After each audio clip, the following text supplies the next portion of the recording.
Assalomu alaykum do'stlar. Ko'rib turgan shu ekskavatorlarimiz sotiladi. LG ekskavator bo'ladi bu.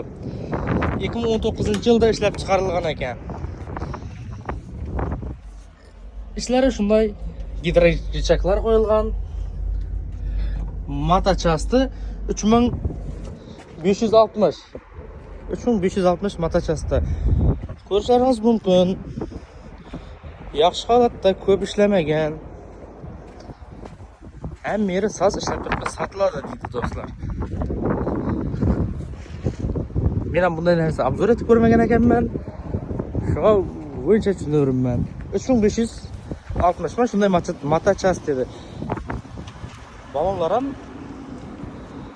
chotki normal turibdi. Buning narxini keladigan bo'lsak, $28,000 aytilyapti. Kelishlar pastda nomerlar yozib qoldiramiz.